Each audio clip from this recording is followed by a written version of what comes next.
Hey friends, welcome back to the quiet corner of YouTube, where the candles are always guttering, the fire crackles just enough to lull you towards sleep, and the Middle Ages never smelled of roses.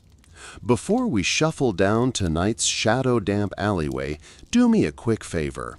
Tap the like button if you genuinely dig these midnight rambles, and slide into the comments to tell me what city, or maybe what cozy couch, you're tuning in from and what ungodly hour it is there.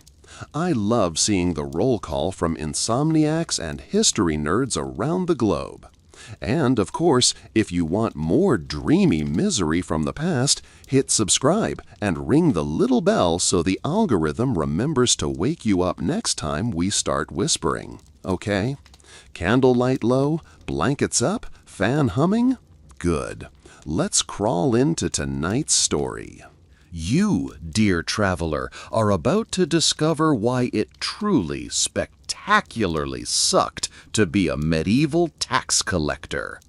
Picture yourself pulling a rough wool cloak tighter against a drizzle that never seems to stop. The year? Let's call it 1327.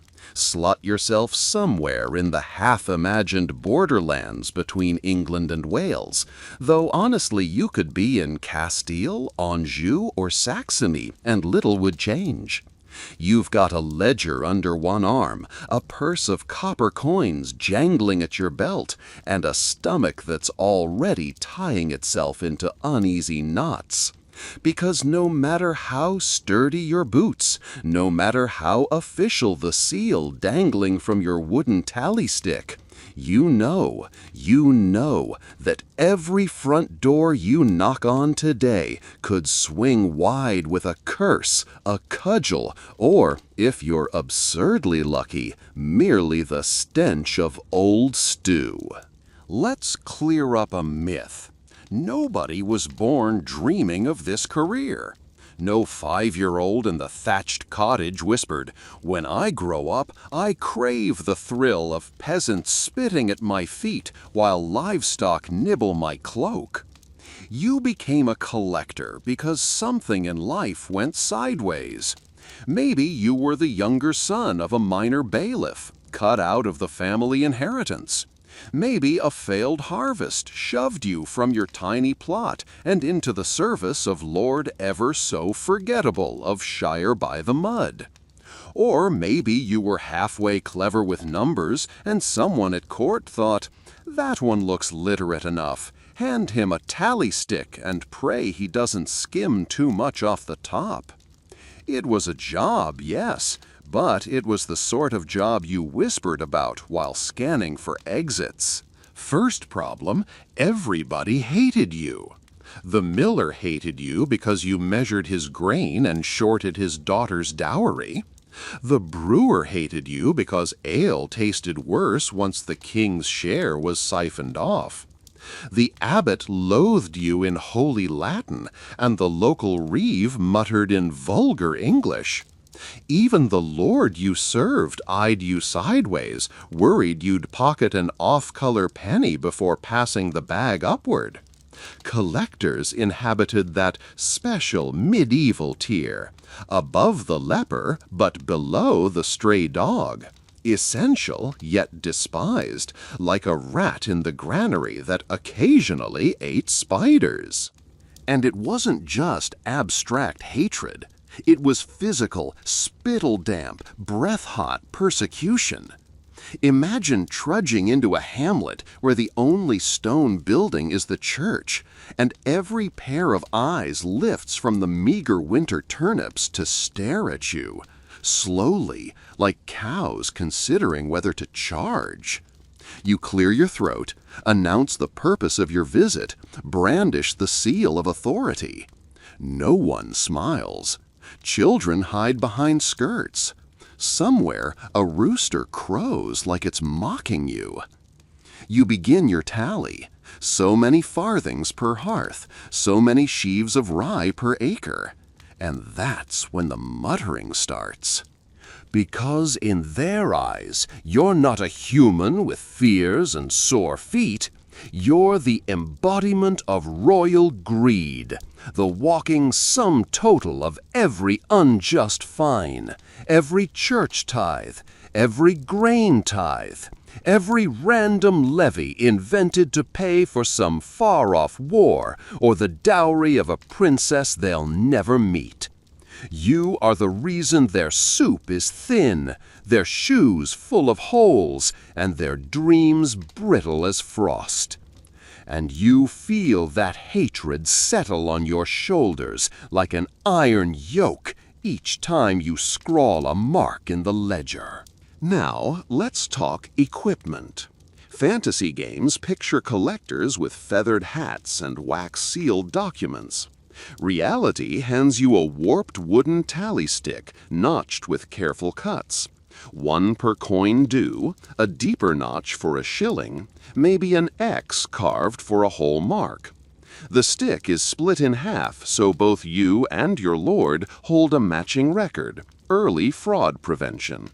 You also wield a purse that never feels heavy enough for the risk you take, plus a tiny inkwell and quill if you're one of the rare literate ones. No sword. Maybe a short club if you're bold. But weapons raise questions. Are you here to collect or to pillage? Too much steel and the villagers may decide to strike first. Let's address travel. Roads? Ha! You slog through waist-high mud that could swallow an ox. Bridges collapse at the rumor of rain. Every ford hides slippery stones, and every copse harbors wolves, or worse, men who would relieve you of coins and life in one breath. You're alone most of the time because sending guards with you costs extra, and your employer hates extra. So you march day after day, shins chafed, parchment damp, mind buzzing with sums you mutter like prayers so you won't forget before transcribing them onto the split stick. Food? Whatever you can grab on the road. Hard cheese if you're flush, stale bread if you're not. Occasionally, a begrudging villager tosses you a heel of brown loaf to soften your temper. You pretend it helps. At night, you beg lodgings in barns. You sleep beside cows for warmth, nose filled with manure and sour milk. If you're very lucky, the local priest allows you a corner near the altar. Holy draughts whistling through cracked glass, but at least fewer fleas. And all the while that purse of coins throbs at your waist, daring every sleepless stranger to slit it free. Here's the secret horror: bookkeeping. Because the only thing worse than undercharging a village is overcharging it. Too little, and your lord accuses you of theft. Too much, and the peasants riot. Both outcomes end with your body swinging from something, a tree in the hamlet square or a gallows outside the castle. So at night, by flickering rushlight, you double-check each notch, weigh each penny, mutter each name. Numbers swim before your eyes. You pray to saints of arithmetic. They don't exist, but you try anyway, that the ledger balances by the time you hand it over. Now, picture the annual audit. Yes, medieval audits were a thing. You kneel in the drafty hall, present the tally stick halves. Clerks who smell faintly of ink and superiority compare each notch like judges measuring sin. If wood and parchment don't match, if one tiny scratch is missing, eyebrows arch.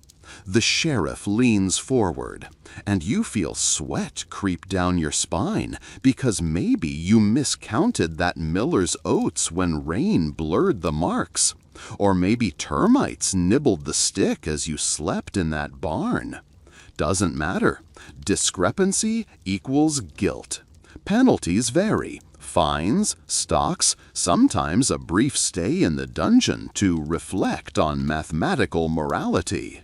Speaking of dungeons, let's talk corruption, because you're tempted. Everyone is.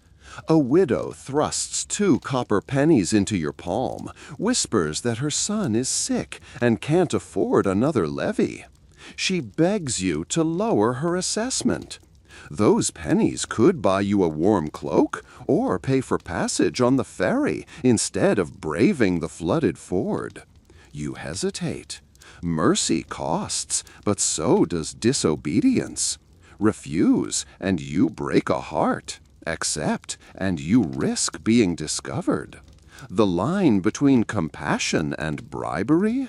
As thin as parchment soaked in rain. Some collectors slip into full villainy. They inflate dues, pocket the surplus, blame royal policy. It works until it doesn't. One winter night, torches flare outside your cottage. Villagers arrive masked in soot, wielding flails meant for grain, but eager for flesh. They drag you into the frost, demand the hidden coins. You sob that you spent them on food. They spit. The morning sun rises over your battered body as a warning to the next poor soul with a ledger. If peasants don't end you, plague might. You walk house to house, breathing whatever miasma festers in damp corners. You shake hands, accept coins coated in who knows what. Coughing children tug your cloak. Rats scurry over your boots. Pestilence loves a crowd, and you create one wherever you appear. Villagers gathering to hear you recite the king's demands. One swollen lymph node under your arm, and your career and lungs are finished. Let's eavesdrop on your thoughts the night before collection day. You lie on a straw mattress, counting ceiling spiders as if they're coins. Your brain replays worst-case scenarios. A farmer whose harvest failed, brandishing a hay fork. The bailiff demanding why your sums are short. A hidden bandit lurking between oak trees. You promise God, St. Matthew, patron of accountants, and any lingering household sprite, that if you survive tomorrow, you'll join a monastery, or at least stop watering your ale. Sleep comes fitful, thick with dreams of numbers multiplying into snarling beasts. Dawn breaks. Cock crow. Time to rise and don the cloak still damp from yesterday's fog. You pace the barn, rehearsing your opening speech, firm yet polite. You imagine smiling. Don't. Smiling looks like mockery when you're taking a man's last groat. Better a solemn nod. Outside, your borrowed mule snorts. You load the saddlebags with blank parchment, sharpened stylus, spare shoelaces, because inevitably one will snap in mud. With a sigh deeper than the village well, you set off down the rutted lane. First stop, the blacksmith. Sparks dance as he hammers iron, clang, hiss, curse. He wipes sweat, glares. You clear your throat. Hearth tax, 4 pence. He pays in coin, still warm from his fist. You note the notch. As you leave, you feel his stare burn between shoulder blades, sharper than any dagger. Next, the widow's cottage. Smoke curling from a chimney that leaks worse than your shoes. You announce the livestock tithe, 1 hen due. She stiffens, clutching the only plump bird in her coop. It flaps, squawking protest at cosmic injustice. She hands it over, eyes shining with tears she'll never let fall. You tie its legs, add its weight to your pity. By midday, you've gathered 2 hens, a cheese, 3 coins, and enough resentment to fill a cistern. You pause under an oak, gnawing bread.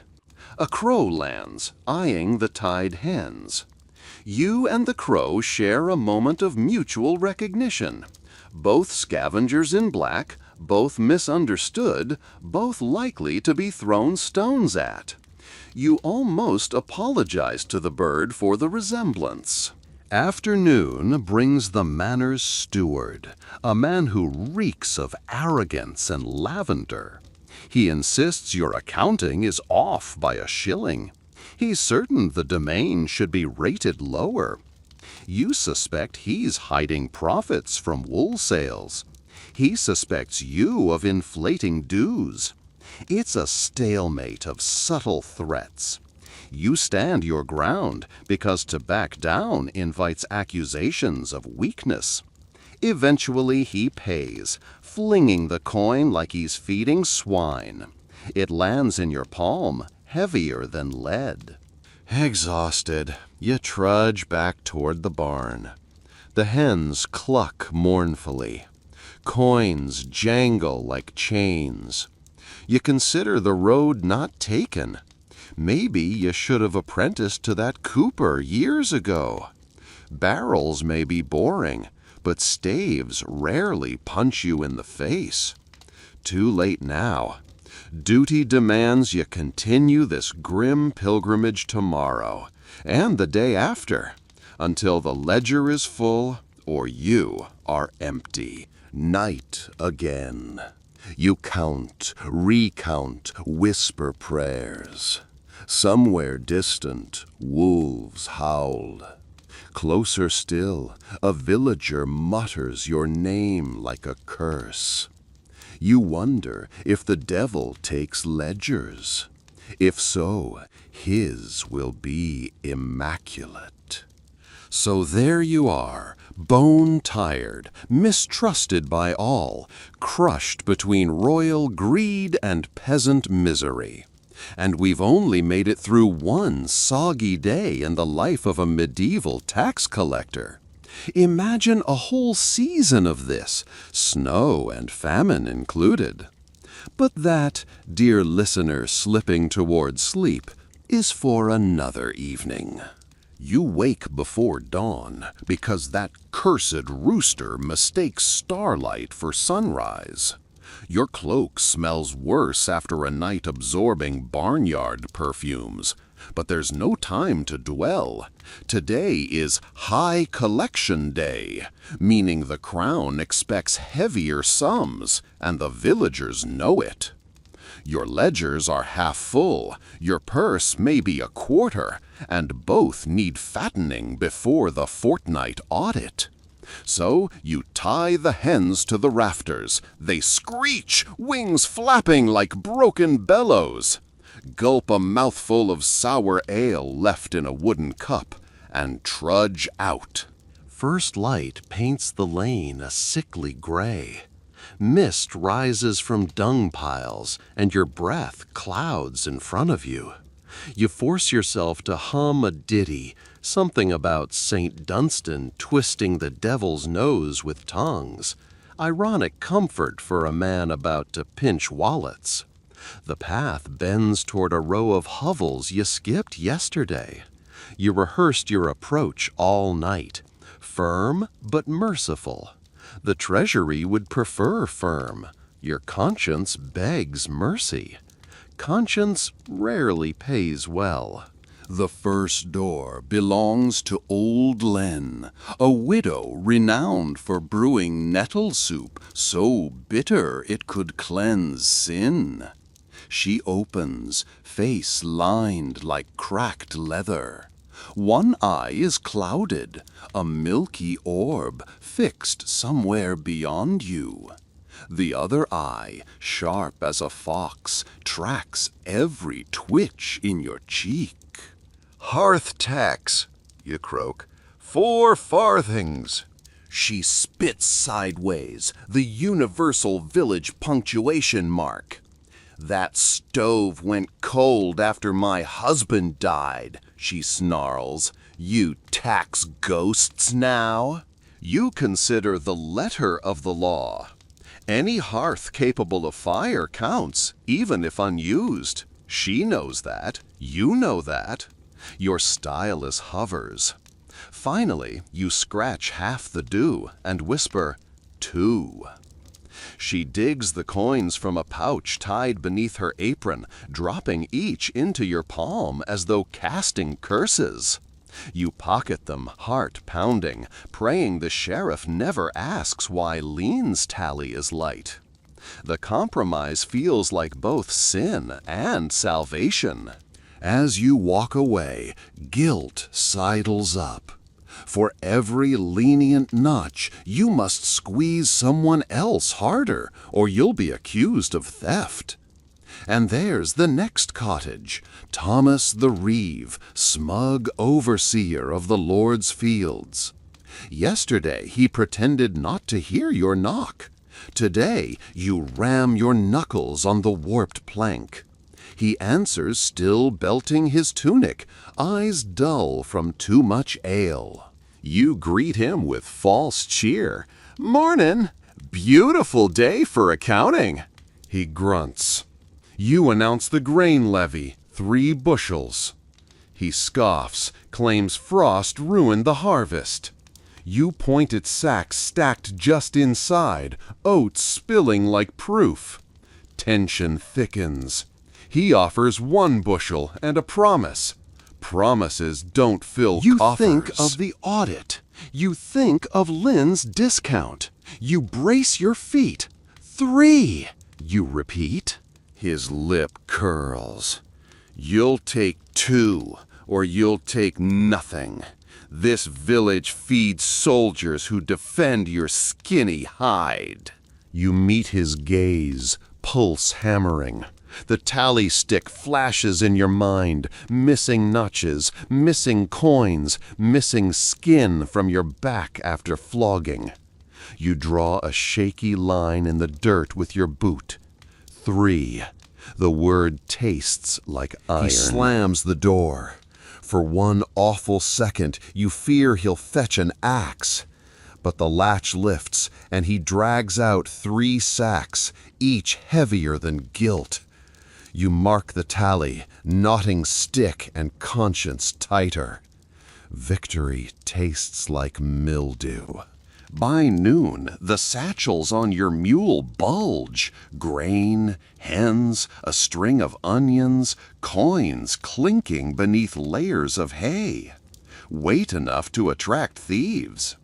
You decide to detour through the royal forest, hoping bandits avoid patrolled paths. The forest is hushed. Sunbeams stab through leaves like lances, and distant wood doves coo as though mocking your paranoia. Halfway in, hoofbeats. Too many for hunters. You freeze, hand landing on the stubby club at your belt, a twig pretending to be a weapon. Out of the fern gloom emerge 2 mounted men in patched jerkins, eyes sharp, beards sharper. Not official, definitely hungry.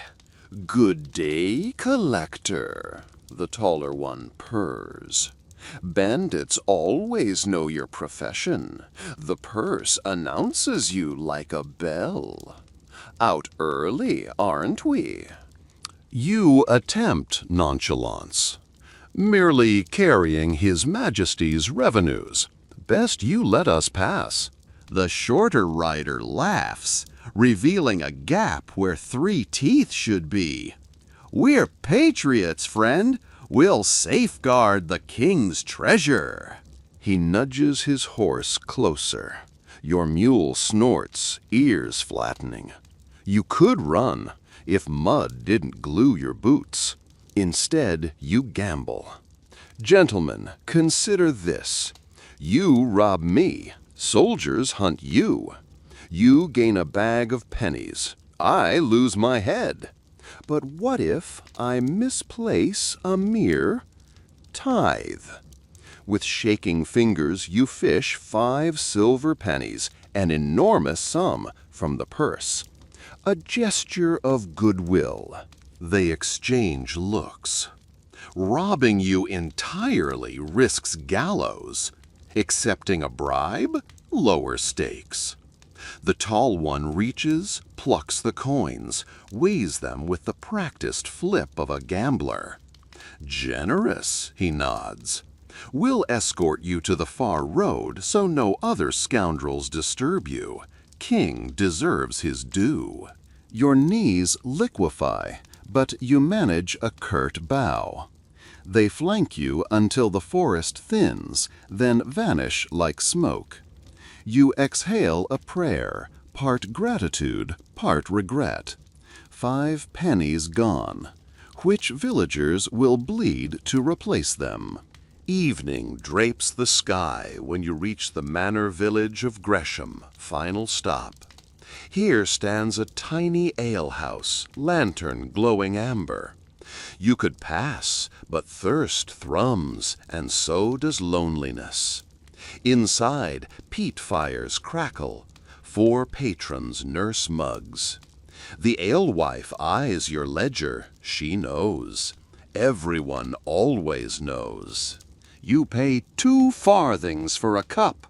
More watery than beer-flavored tears. Still, warmth seeps into bones and loosens tongue. A traveling minstrel strums a cracked cittle in the corner, singing of Tristan and Isolde, but his lyrics slant bawdy. Laughter rises. For a heartbeat, you feel human. Then the door bursts open. A lanky youth, red-faced, shouts, "Collectors here!" Silence smothers the room. The patrons swivel, expressions hardening. You stand, hands raised, muttering, "Tomorrow, I'll call properly, ledgers in order." But the spell of fellowship is broken. Coins thunk on the bar, and you retreat to the door as if arrows chase you. Outside, rain returns, fine needles that soak faster than downpour. You lead the mule to the church porch. The priest, Father Aldous, appeared kindly the last time you met. Maybe he'll grant shelter. You knock. No answer. You try again, louder. Eventually, wooden bolts scrape, and Aldous peers, candle in hand. "My child," he sighs, seeing your load. "The nave is full of sick. Fever from stagnant wells. You risk contagion." You almost laugh. Plague, bandits, starvation. Choose your poison. But exhaustion overrules fear. "One night under the eaves, then, Holy Father?" Reluctantly, he nods.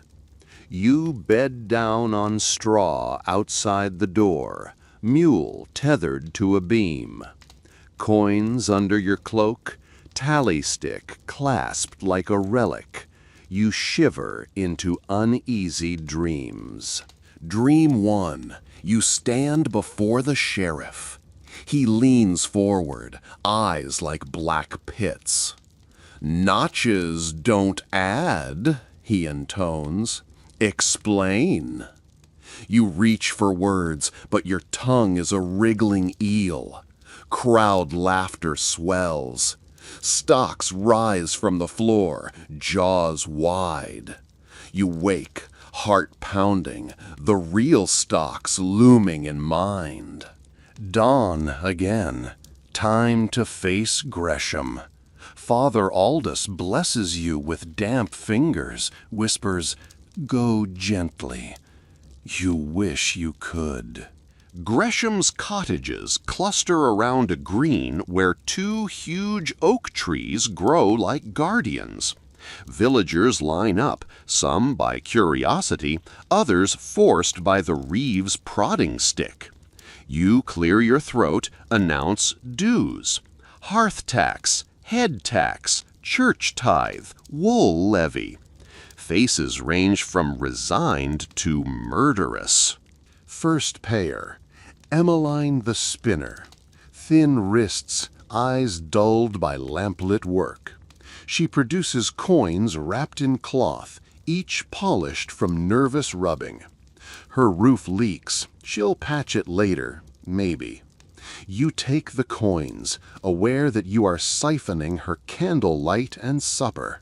Next, a burly man named Odo, leatherworker known for temper as thick as oxhide. He slams his dew into your hand so hard your knuckles ache. King wastes this on fancy feasts, he growls. You choose silence. Argument feeds fire. Third, nothing. A gap appears in the line. Muttering ripples. You call Hugh the miller? No answer. Reeve shrugs. Hugh's wife emerges instead, hair disarrayed. Hugh fell ill, she says. Whispers behind suggest drunken stupor. You state the mill tax, 2 shillings. She pales. Millstones cracked last week. She offers half. You remember the sheriff, the bandits, the deficit. Sternly, you insist on full amount. Tears glaze her eyes. She doesn't plead. Pleading rarely helps. She returns home. An hour later, she's back with a silver spoon, heirloom from her mother. She lays it in your hand as payment. Guilt spears you. Silver spoons equal status. Now she's spoonless and statusless. You mark the stick. Spoon goes into your satchel. Collection drags into afternoon. Rain stops. Flies descend. Your voice grows hoarse, repeating sums. Finally, the tally is complete. Reeve thumbs your ledger, nods grudgingly. Villagers disperse like smoke, but resentment lingers, a taste you can't spit out. You head to the manor house, a squat stone rectangle with smoke curling from a center hearth. Inside, Steward Haman, pudgy fingers adorned with rings, greets you. His eyes dart to your bulging satchels. His lordship expects tallies, he says. You produce the split sticks. Haman counts grain, hens, coins, spoon. His brow lifts at the spoon. You mutter explanation. He shrugs, pocketing it, perks of rank. He signs a parchment acknowledging receipt, then slides across the table your fee. 8 pennies. 8 for days of mud, fear, and compromised soul. You want to laugh, cry, vomit, maybe all 3. Instead, you bow, voice cracking, "My thanks." As you depart, Haman calls, "Audits at month's end. Pray your accounts stay balanced." The phrase slithers down your spine like cold water. Outside, dusk. You should begin the journey back to royal seat, but fatigue clings like wet wool. Father Aldous beckons from church steps. "There's broth," he says. You follow. Inside, benches hold coughing peasants wrapped in blankets. Aldous ladles thin onion broth into a wooden bowl, hands it to you. You sip. Warmth spreads, brief, faint. Across the nave, Hugh the miller lies on a pallet, face flushed. His wife tends him, eyes red from crying. She catches you looking, clutches his hand tighter. Shame burns hotter than broth. After eating, you help Aldous change soiled linens. He thanks you. You nod, surprised at your own hands offering care instead of collecting. Night deepens. Candles gutter. You find a corner near a stone saint and drift asleep amid coughs and whispered prayers. Your dream shifts. You're on a hill overlooking villages alight with torches. A voice behind you, the king, the steward, the devil, demands greater taxes. You protest. They have no more. The voice thunders. Take blood if coin is spent. You turn. No one there. But in your arms rests a ledger soaked red. You jerk awake. Dawn. Father Aldous' face above you. They need more wood for fires, he whispers, gesturing at the sick. Instinctively, you reach for coin purse, empty except for your wage. 8 pennies. Enough for a warm pair of socks, or... You swallow and press 3 pennies into his hand. For wood. Surprise and gratitude flicker in his eyes. You exit before generosity evaporates. Mule waits outside, load lighter. The road beckons. 2 days' ride to the Shire capital, where the sheriff will inspect your work. You mount, legs protesting. As hooves clip-clop over frost-stiff ground, you take stock. Tally sticks balanced, mostly. Purse thin. Conscience thinner. Yet somewhere behind, a church is a little warmer. Your mind turns to the audit. You rehearse excuses for every discrepancy. Widow's discount, bandit bribe, miller's spoon. Will they suffice? Or will the sheriff require flesh to make numbers right? You've seen collectors lose ears for less. You touch your ear as if pre-morning. Midway through the forest, you encounter a royal courier thundering past, cloak emblazoned with lion rampant. Dust swirls. He pauses, recognizing your insignia. News, he pants. Kings levying an extraordinary tax, war in Gascony, collectors to prepare new lists. He spurs on, leaving you frozen.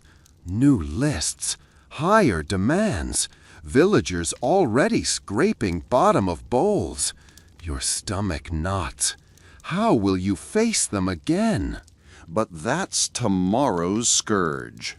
For now, you focus on the path, on staying seated despite saddle sores, on the faint promise of a dry loft at the inn outside the city. Behind you, crows caw, perhaps debating which carcass will feed them next. You mutter, "Not mine, not yet." By dusk, you spy the inn, crooked sign of a boar's head swinging. Inside, smells of stew and spilled ale. You pay a penny for straw bed, another for stew thick with barley. In corner, merchants gamble with dice. You avoid eye contact. Merchants despise taxmen even more than villagers. Competition in greedy arts. You slurp stew, savoring salt. A man sits opposite without invitation. Cloak fine, eyes calculating. He introduces himself as Elaine, a factor for a wool guild. He hints at insider arrangements. Collectors who nudge numbers can earn real silver. Bribery invitation, plain as day. You feign ignorance. He presses, sliding a shiny groat across table. Your fingers twitch. Groat equals 2 days' wage. You push it back, pulse hammering. Elaine shrugs, smiles sharp. Offer stands. Audit week is hard. Comfort helps. He departs, leaving the coin. Temptation gleams until you shove it into stew bowl, burying shine beneath grease. Let some kitchen boy find fortune. Up in the loft, You lay among snoring travelers. Thoughts swirl, war tax, audit, guilt, bribes, cold nights, villagers' eyes. You count rafters like notches until sleep scrawls over consciousness. Morning. Last leg to capital. Roads widen, traffic thickens, carts of hay, monks chanting psalms, soldiers swaggering. Walls rise ahead, stone teeth gnawing sky. Gate guards wave you through after skimming your writ of office. Inside, city stench, tanneries, fish stalls, human sweat. Noise assaults, hawkers, church bells, quarreling apprentices. But you hear only the imaginary clack of tally stick against gallows. Sheriff's Hall looms, banners snapping. You, stable mule, climb steps that feel taller each visit. Inside, long table where clerks perch like vultures. Sheriff DeLacy, broad, bearded, regards you. Ah, our wandering coin magnet. You present split sticks, purse, spoon. Clerks compare halves, counting notches. Quills scratch, minutes drag. A clerk coughs, ominous. He whispers to sheriff, who raises brow. Short 2 shillings, DeLacy intones. Explanation? Your throat dries. 2 shillings, the widow's break plus bandit bribe. You consider lies, but sheriffs taste deceit like wine. You speak, bandits waylaid me, sire. I spared the king greater loss by bargaining. You omit the widow. DeLacy's gaze burrows. Finally, he grunts. Rather see bruises than hear tales, but fine. You'll make it good next round. Relief floods, then dread. Next round means higher quota. You bow, palms slick. He continues, new royal demand, Gascony War, triple hearth tax due by Michaelmas. Start tomorrow. Triple. You inhale through teeth. Villagers starve already. You nod. What else? Refuse, and the sheriff conscripts you into the war, an even shorter career. Dismissed, you stagger outside.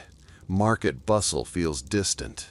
You lean against a wall, eyes on sky turning copper with sunset. Triple tax echoes in skull. You imagine old Lane selling her last goat, Hugh's wife surrendering baby's blanket, Odo sharpening knife. A shiver crawls. You could flee, east to the coast, ship to Flanders. But desertion brands you outlaw. And where would you go, where coins aren't demanded, where ledgers don't judge? No, you're tangled in this web. So you push off wall, head for cheaper tavern where ale dulls dread. As you walk, you practice the next speech to villagers.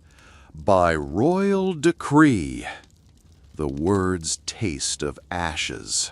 He spends the night in a cramped attic room above the Lame Swan Tavern, lying on a straw tick that crackles each time he exhales. Outside, the city hums, distant laughter, a dog barking, wagon wheels clattering over cobbles, but he hears only the echo of the sheriff's decree. Triple hearth tax, triple. The number prances through his skull like a demon juggler. When he finally dozes, dreams ambush him. Villagers with hollow eyes thrusting empty purses. Tally sticks snapping like brittle twigs. a noose twisting in the wind while coins rain from his pockets. Dawn peels him from the mattress. His cloak still reeks of wet straw and fear, but there's no time to launder conscience. Downstairs, the tavern keeper demands 2 pennies for a bowl of mush that tastes like sawdust glued together with tepid milk. He eats anyway, because fainting in front of peasants sends the wrong message. Outside, the mule stamps impatiently. Even the animal seems to sense heavier loads ahead. First stop, the city's scribal quarter, a cramped lane where parchment shops huddle like nervous monks. He needs fresh tally sticks, longer ones for bigger numbers. Inside a stall smelling of oiled wood, a clerk measures willow rods, slices notches, and eyes him with the wary respect reserved for people who can ruin your week by accident. Payment 3 farthings. A stinging reminder that his own purse is the first casualty of the new levy. By midday, he's beyond the city walls, following the same rutted route back toward last week's villages. The sky is a pale wash, the color of dirty linen. Wind scuttles across fields, bending stubble left after harvest. He rehearses speeches aloud. By order of His Majesty. No, too cold. My good friends, the realm needs your aid in troubled times. Too syrupy. He sighs. Words won't soften stones. Or taxes. Late afternoon, he reaches a crossroads marked by a weather-beaten shrine to Saint Eligius. Someone has left wilted daisies and a crust of bread, offerings for safe travels. He considers adding a penny, but hesitates. Superstition battles frugality. Frugality wins.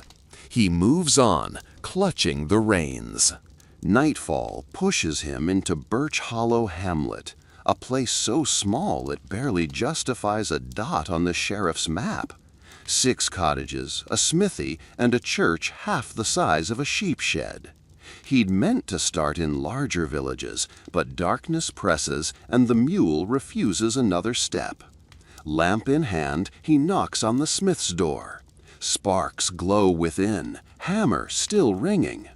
The smith, broad as an oak trunk, opens, wiping soot from his brow. "Evening, Master Herrick," the collector begins, voice cracking from disuse. "King's levy has increased." Herrick's face hardens like quenched steel. "How much?" "Triple hearth tax, due by Michaelmas." The hammer clatters to the floor. Herrick's shoulders sag. Sweat or tears sheen his cheeks. "That's 3 months' coal," he whispers. "Children will see frostbite before snow falls." Guilt prickles, but the collector presses on, scribbling the new total into his ledger. "Perhaps you can pay part in horseshoes?" he offers lamely, a token kindness that changes nothing. Herrick nods stiffly, rummages for coins, places them in the collector's palm, each metal disc seeming to weigh a pound of sorrow. As the door closes, the collector swallows bile. First payment secured, yet he feels poorer. He sleeps in the church porch again, dreams of hammers forging chains. When dawn stretches pink fingers over misty fields, he sets out for the larger settlement of Dunford. News moves faster than he walks. When he enters Dunford's muddy lane, villagers already cluster like storm clouds. The reeve steps forward, jaw clenched. "So," he says, "the king wants thrice the embers to warm his feet? The collector clears his throat, reciting the decree. Murmurs rise, anger fermenting. A woman in a patched cloak shouts, "We've no coin! Take the crown off his head and melt that!" Laughter ripples, edged with menace. He attempts diplomacy. War in Gascony threatens trade routes. Protecting the realm necessitates sacrifice. Words fall like stones into a pond already frozen. Reeve raises a hand. Silence returns. "We will meet the levy," he says evenly, "but the wool merchants owe us wages. Give us a fortnight." The collector consults imaginary flexibility in the rules. Sheriff's deadline looms, but revolt looms larger. He nods. "A fortnight, then." Relief sighs through the crowd, until he adds, "However, any hearth found unregistered will incur penalty." Hope flickers out. He spends the day inspecting cottages, counting hearths. Inside each smoky room, he sights children huddled under threadbare blankets, old men wheezing by embers no bigger than thumbs. His stylus scratches numbers. Tally stick grows forests of marks. At one cottage, he discovers a hidden stove behind a hanging rug. The family pleads ignorance. Penalty demands extra coin. They own none. He confiscates a wooden spinning wheel instead. The mother's sob burrows under his ribs. Evening finds him at the Reeves table, eating pottage thick with turnips. Reeve confides, "Folk grumble about taking matters in hand. Banditry, riots, worse. Be wary on the road." The collector nods, stomach churns. He notices Reeve's son, a lanky youth, watching him with eyes like flint struck against steel. Next morning, he intends to depart early, but finds the mule's reins cut. Animal gone. Tracks lead toward the forest. Panic tightens his throat. Without the mule, supplies cannot reach the city. Sheriff will suspect fraud. He follows tracks, dew-soaking boots. Among birches, he discovers the mule tied to a tree, unharmed but restless. On the ground lies a note scrawled in charcoal. "Take less or lose more." No signature.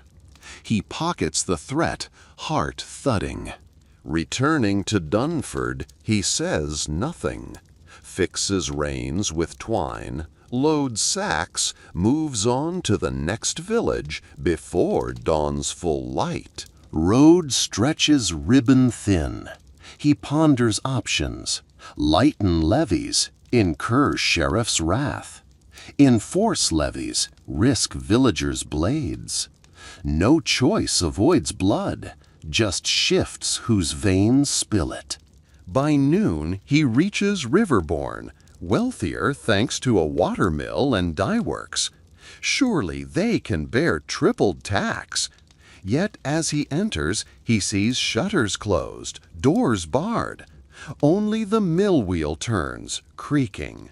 An old woman sweeping steps tells him the steward's men arrived at dawn, demanding their own levy for bridge repairs. Purses already drained. His stomach sinks. He convenes in the alehouse with the local alderman, a portly fellow named Osric. They haggle. Osric offers wool cloth instead of coin, citing merchant shortages. Collector hesitates. Cloth is valuable but bulky. Sheriff prefers silver. Still, something must fill sacks. They strike a deal. 3 bolts of scarlet wool in lieu of half the coin. Loading the cloth onto the weary mule, he notices a small tear in one bolt, A moth hole, maybe. Symbolic perforation of his authority. Nightfall forces him to stop at a wayside shrine where a lone pilgrim tends a fire. The pilgrim, a wiry man with kind eyes, offers roasted chestnuts. They share silence broken by crackles. Finally, the pilgrim asks, "Why carry so many burdens under moonlight?" The collector chuckles bitterly. Because daylight shows too clearly whose load it is. Pilgrim nods, pokes the fire. Tomorrow is St. Martin's feast. He believed in sharing cloaks. He glances at the scarlet bolts. Collector looks away, shame pressing like a thumb on a bruise. He dreams of St. Martin cutting his cloak in half while beggars stand in line, each waiting for their piece. When he awakes, the pilgrim is gone, but a single chestnut rests atop the cloth, a silent sermon. Next village, Greystone, built beneath an abandoned quarry. Here, rumors outpace even hoofbeats. As soon as he appears, children scatter. Men gather, arms folded. The collector seeks the priest for assistance, but Father Hugh lies feverish. Instead, the sacristan, a grizzled veteran, escorts him through the square. Mid-collection, a stone arcs from somewhere, smacking his shoulder. Pain blooms. A second stone skitters by his heel. He spins, faces blur into anonymity. Sacristan mutters, "Time to leave." They retreat to the church. Doors thunk shut.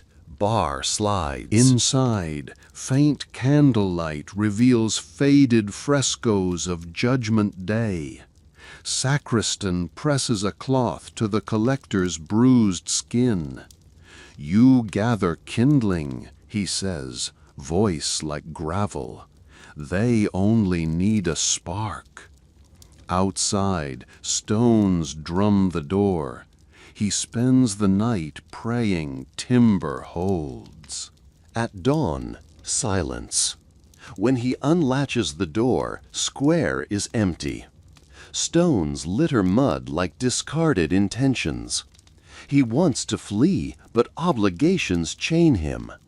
He scribbles IOs for those he missed. False comfort, perhaps buying time.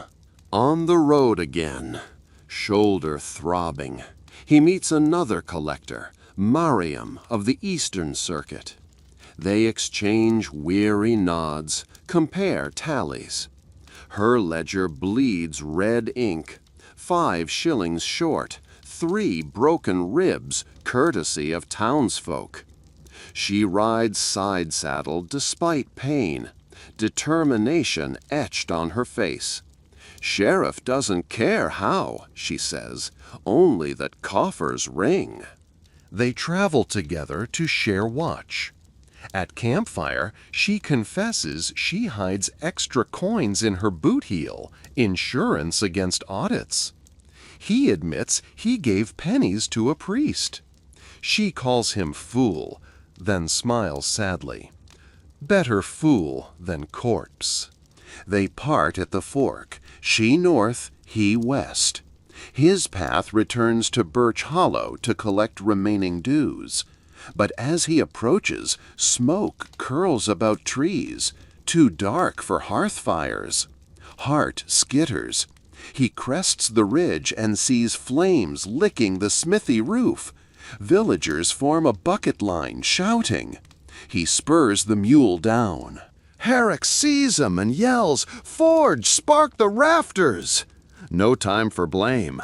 Collector drops ledgers, joins the line, passing buckets until arms numb.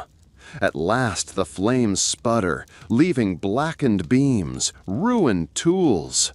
Herrick kneels in ash, face streaked with soot and tears, his livelihood charred. The collector knows what duty demands. attacks regardless of disaster. But humanity smothers command.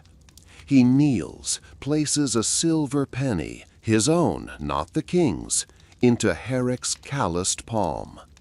"No levy today," he whispers. A murmur of gratitude ripples. But watchers note the gesture. Among them, the lanky Reeves' son from Dunford. He spits, eyes narrowed, then walks away. Seeds of rumor scatter on wind. With ledgers lighter than expected, he heads to the Royal Road, hoping to intercept a wagon convoy for safe escort. Instead, he meets Elaine the Guild Factor again, this time accompanied by 2 guards. He smiles. "Heard you face resistance. My offer remains. Exchange cloth for silver. The guild profits. You meet quota. Everyone wins." Weighing options, he considers selling the scarlet bolts at discount, covering the deficit, avoiding punishment. But those bolts belong to the treasury. Misappropriation equals theft.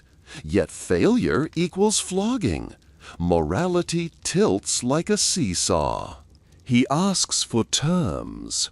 Alan offers 10 shillings, paid now. Collector hesitates. Does he trust a man whose smile mirrors a cat eyeing hens? He stalls, claims he'll think. Alan shrugs, sets deadline. Sundown tomorrow at the Silver Trout Inn. Decision gnaws him as he rides toward the capital. Thunderheads gather, rain lashes. By the time he reaches Riverbourne, roads are rivers, willows whipping. He lodges in the dyer's loft, cloth safe, yet accusing. That night, water drums roof, matching heartbeat. At dawn, Judgment Day. He must choose, sell cloth and risk future inquiry, or keep cloth and face sure shortfall.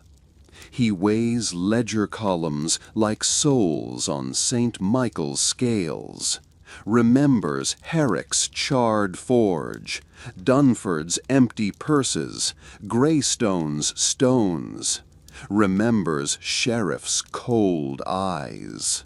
Finally, he wraps the bolts, mounts mule, rides toward Silver Trout. Inside, smoke and fish reek entwine. Elaine waves from corner, coins stacked like miniature towers. Collector sits, hands trembling. Before words form, door slams. Reeves' son strides in, flanked by village men. Eyes blaze. The cloth is ours, he declares, paid in blood-earned coin. No thief shall hawk it. Elaine stands, offended. Collector's head spins, caught between hammer and anvil. Tavern hushes, tension thick as porridge. Men rest hands on knives. Collector rises, voice cracking. "Stop! Cloth goes to the king!" Reeves' son sneers. "King never patched our roofs." A shove, a shout. Alon's guard draws sword. Chaos erupts. Collector lunges between, arms outstretched. A fist collides with his jaw, stars bloom. He staggers, hearing wood splinter, glass shatter. Somewhere, cloth bolts rip open, scarlet cascading like spilled wine. He falls, clutching his satchel. Footsteps pound, then sudden whistles. City watch enters, cudgels swinging.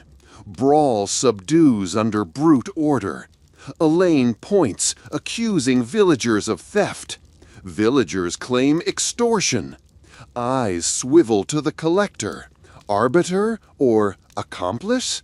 He tastes blood, forces words. Property of the Crown, all under arrest if damage continues. Watchmen drag participants outside. Rain quenches tempers. At last, only he and Elaine remain with tattered cloth. Value ruined, dye stuff soaked, threads pulled. Elaine curses, stalks off. Collector gathers remnants, heart a tomb. He reports to sheriff next day, presenting wet cloth, half coins, bruised face. De Lacy listens, expression stone. Loss of revenue due to your negligence, he pronounces. Punishable by fine, 2 marks, or public flogging. 2 marks! More than he earns in a year. Flogging looms. He begs time to pay. Sheriff grants until Candlemas, 6 weeks, then dismisses him like a fly. He exits, legs wooden, soul hollow. 2 marks. Impossible, unless he remembers Elaine's abandoned offer, now evaporated. He thinks of pilgrimage roads, of vanishing into hills. But flight equals outlawry. No options. Walking alleyways, he passes a beggar chanting psalms. Coins clink in her bowl, alms of mercy. He nearly laughs. Mercy for some, none for him. In a narrow lane, footsteps approach. Mariam steps from shadows, arm in sling. I heard, she says. Flogging or fortune? I choose fortune. She reveals a parchment, map of smuggler route to the coast. Collectors vanish there, start anew in Bruges. You coming? Seagulls cry overhead, as if answering. He imagines salty air, freedom from tally sticks. Yet he sees Herrick's burnt forge, Hugh's spoon, Lynn's milky eye. Duty like chain, conscience like weight. Which bondage is worse?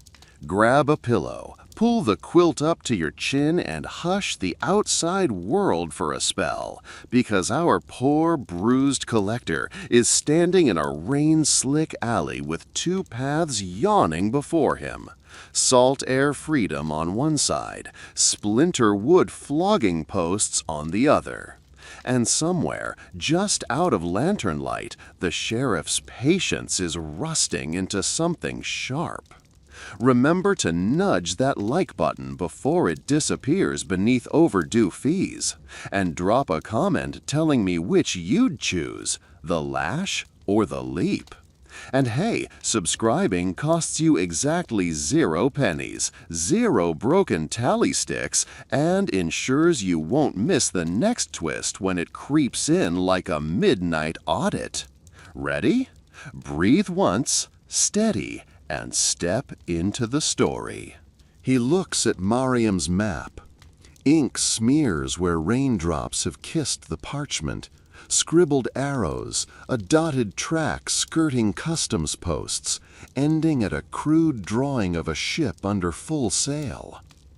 The promise of Bruges hums like distant gulls. But then another image claws up. Herrick's forge, charred and silent, heatless as the winter ahead. Conscience flicks its whip. He folds the map, but doesn't pocket it, just studies the ground as though an answer might sprout between cobbles. Miriam taps her foot. Decision time! The tide waits for no one, especially not debtors. He raises his eyes. If I run, the sheriff seizes my father's cottage. Penalties ripple outward. Villagers pay double next quarter. My sins don't vanish, they metastasize. She exhales through her teeth. Your back will too, if De Lacy gets it. She tucks the map back into her sleeve. 1 week. Meet me outside St. Aldhelm's gate by moonrise if you change your mind. Then she's gone, cloak flaring, swallowed by fog. Left alone, he trudges toward the collector's barracks. Inside, dormitory cots line stone walls like coffins propped upright. He slips beneath a scratchy blanket, but sleep plays coy. Each creak of timber becomes the crack of a whip. At last, exhaustion pins him. Dream, he's on a ship, scarlet sails billowing. But the canvas is made of those wool bolts, threads unraveling into the sea. Fish with tally-stick spines leap, chanting numbers that equal his debt. He wakes, sweating just before dawn. A bell clangs, summons to the Exchequer Hall. Collectors shuffle in, faces sallow. De Lacy stands on a dais, parchment scroll like a sword in his grip. "Shortfalls increase," he announces, voice cold enough to frost ink. "His Majesty's coffers bleed, and you leeches sip instead of staunch." Eyes pan the room until they spear our man. "Wolter of Linford, £3 4 deficient. Candlemas or consequence." He unrolls a leather scourge for emphasis. Murmurs ripple across timber rafters. Outside, Walter, yes, we finally hear his name said aloud, leans against a column, pulse hammering. He has 6 weeks, but coins do not sprout on hedges. He needs allies or miracles. He starts with Father Hugh, the fever-ridden priest from Greystone. The ride is bleak, February wind threading through seams. Greystone's church sits under a bruised sky. Inside, Father Hugh, cheeks gaunt, greets him weakly. Walter kneels, confesses the looming doom. Hugh listens, then opens a cedar chest.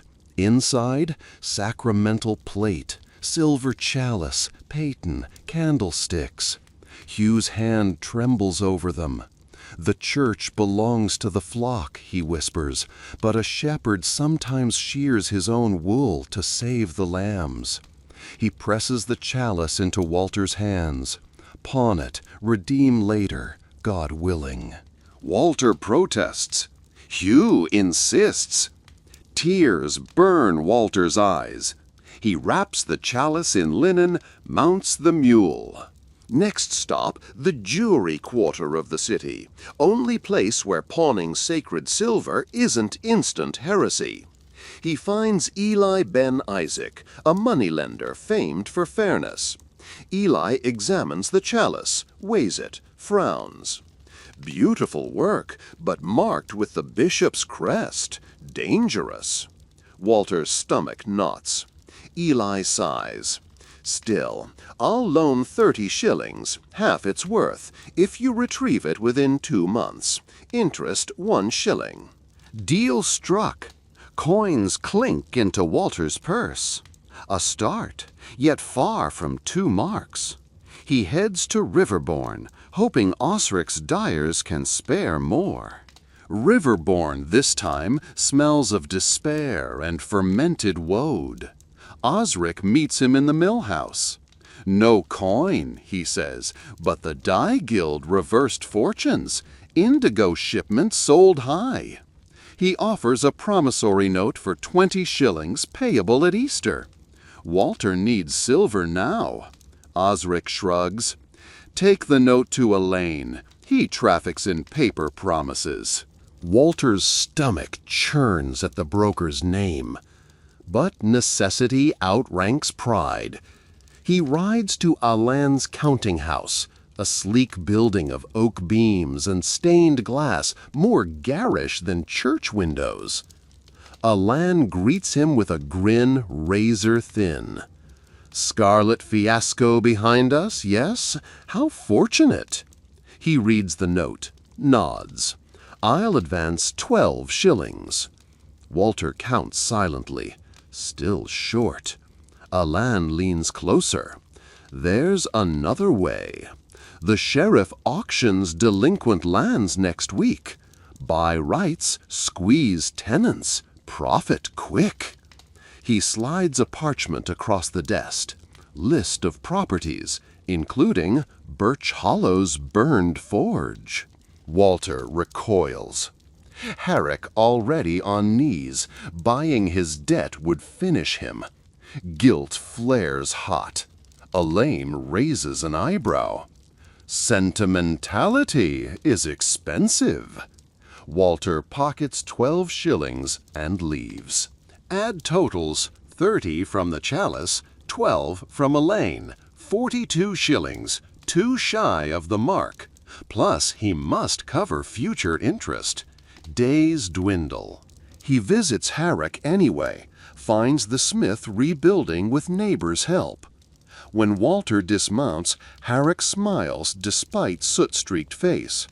"Your penny bought the first nails," he says. Walter helps raise a beam. Sweat and camaraderie blur lines between taker and taken. At dusk, villagers share barley stew under stars. A fiddler plays, laughter floats. For a heartbeat, Walter feels human again. Later that night, near the fire's glow, Herrick produces a small iron coffer. "Village tithe for the levy," he says. Inside, coppers gleam, maybe 10 shillings total. "Not enough, but our best." Walter's throat tightens. He cannot accept. Their need outweighs his. Yet Sheriff's whip whispers. He compromises. Records half as payment, leaves the rest. Herrick clasps his arm. "You're not like other gatherers."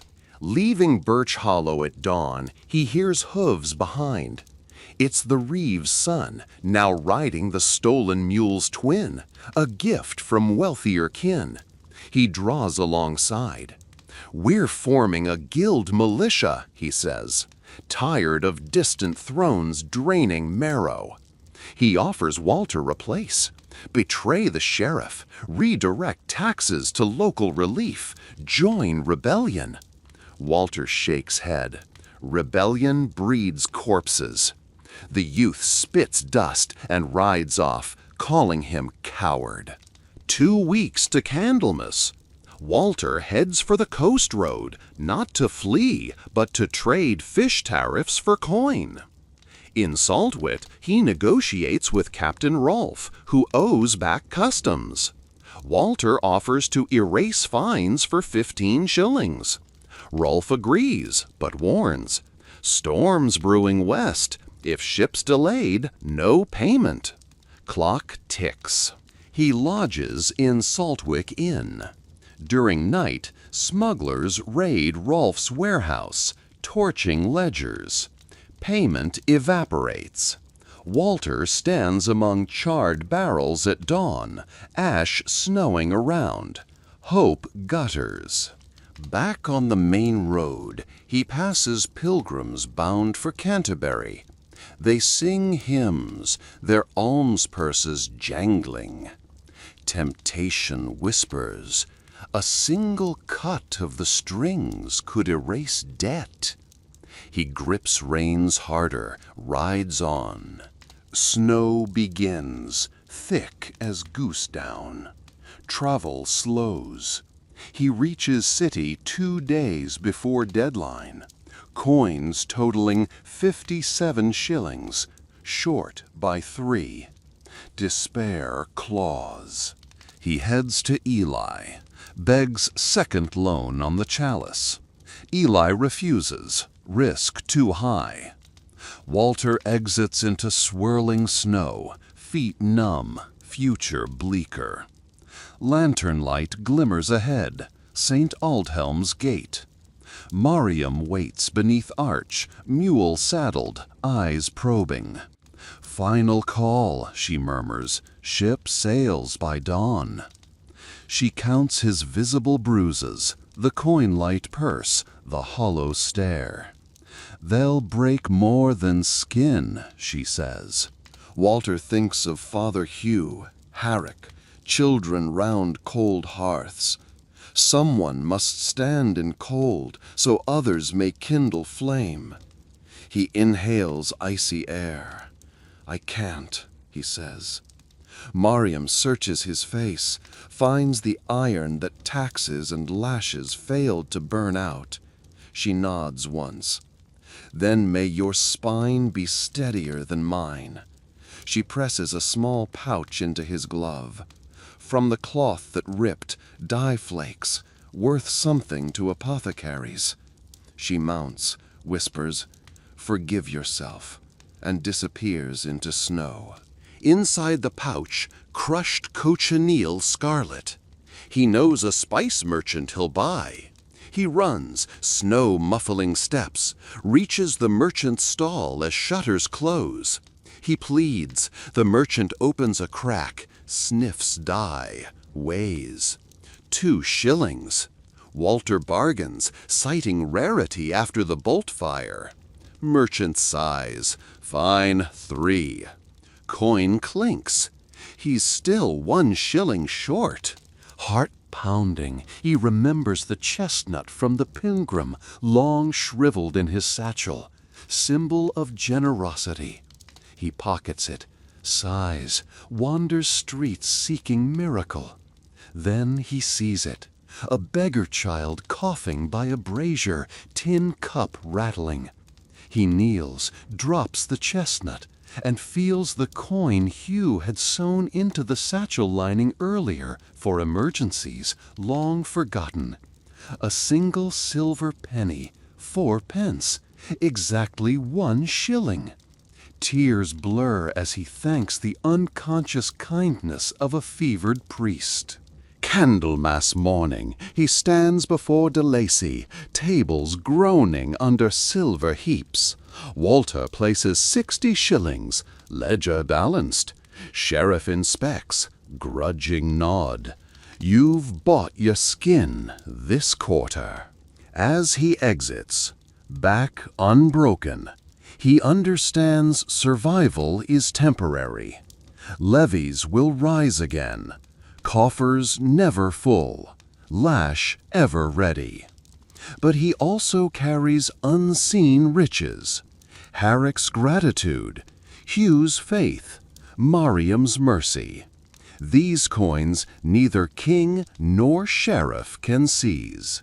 Sunlight is back, but it's the sharp, watery kind that shows every stain on your ledger.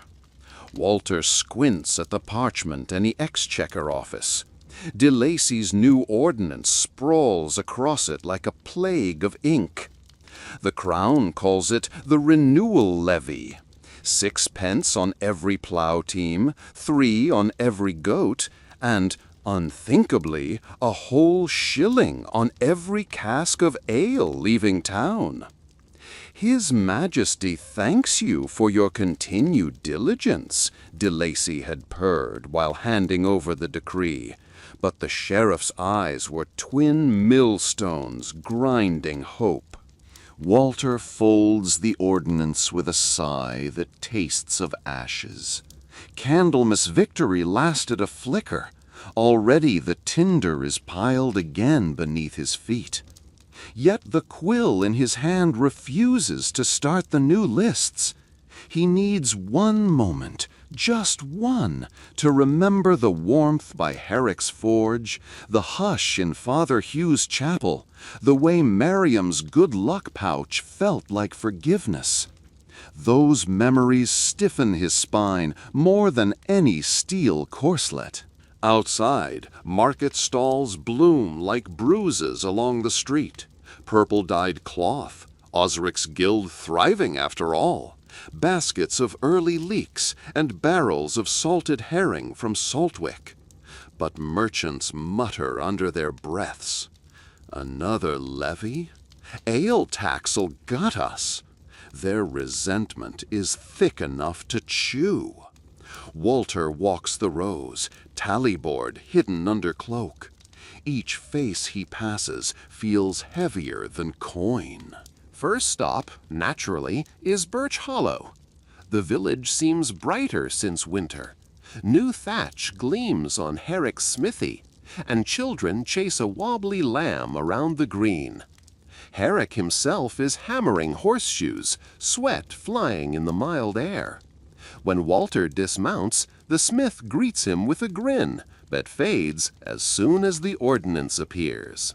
"A shillin' a cask?" Herrick wipes soot on his sleeve. "We brew 4 a month for market. Not profit, not luxury, just to keep oats in bellies. Where's blood left to squeeze?"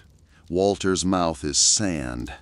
"I bargain for waivers where I can," he says, though waivers are rarer than hen's teeth. Herrick's eyes soften anyway. Impossible to hate a man who looks ready to vomit from shame. The smith digs into a purse, lays out coins. Walter notes half, promising to argue down the rest. Inside, he feels the ledger's claws. He leaves Birch Hollow with fresh guilt riding pillion. Back in town, word spreads that the audit is coming. Royal clerks from Westminster, red-robed and ravenous. De Lacy orders all collectors to assemble lists and produce surplus to prove diligence. Walter knows the code. Find extra shillings somewhere, or share a cell with rats. Options? He summons the network he never meant to build. Eli the moneylender, Osric the dyer, even Captain Rolfe, whose warehouses still smell of smoke. They meet after dusk in the scriptorium of Father Hugh's church. Hugh propped against pillows, fever waning, but voice thin as parchment. Candles gutter, casting conspiratorial shadows. Walter spreads maps and tallies. If the audit finds shortfall, De Lacy will triple levies next quarter, he says. People will starve or rebel. The word hangs, flickering like candle flame. Eli clears his throat. You need funds fast. Pawn more church plate? Hugh lifts a weak hand. There is none left. Rolfe offers cargo space. Smuggle luxury spices. Sell untaxed. Risk of gallows.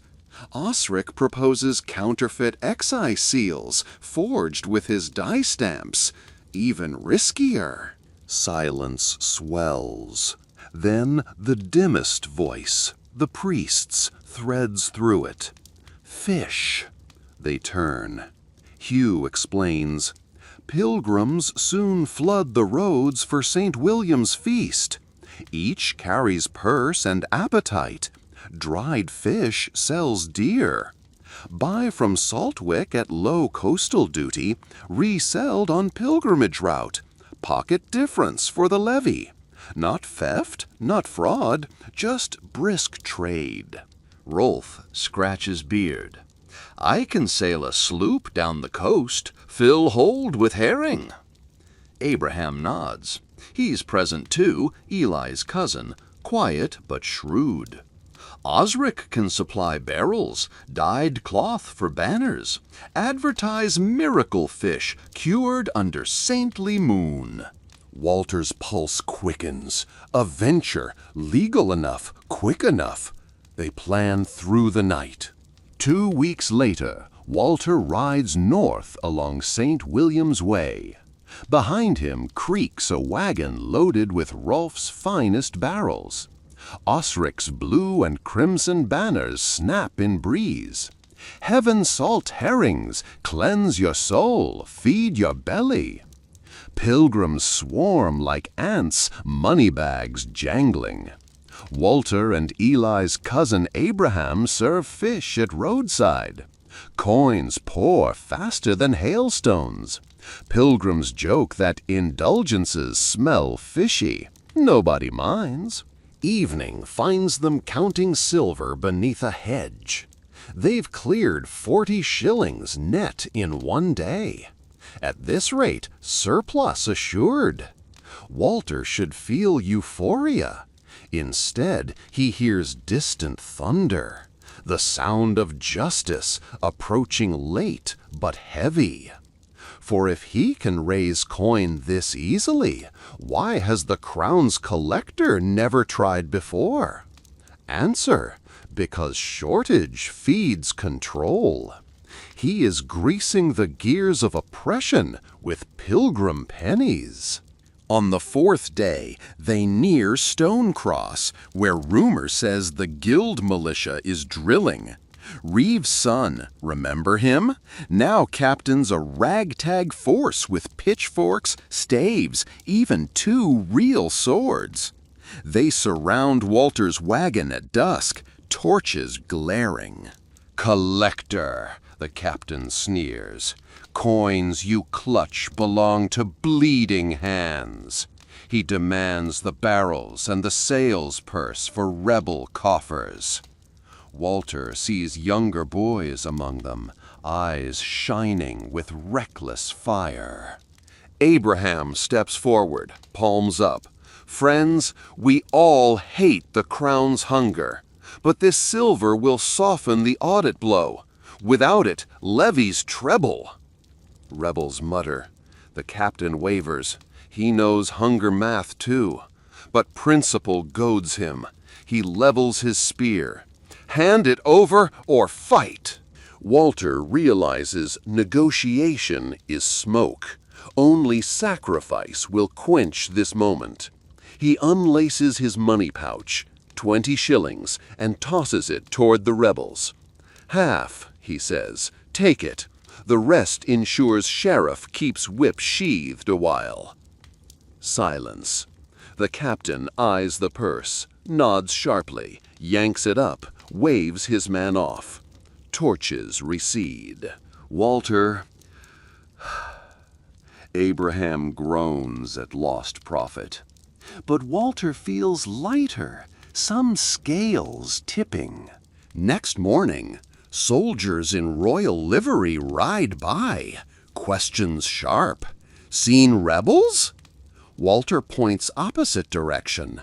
Small treason in aid of neighbors. The soldiers gallop away.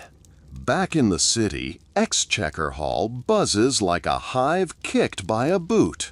Westminster auditors have arrived, led by Master Geoffrey, spectacles shining under candle glare.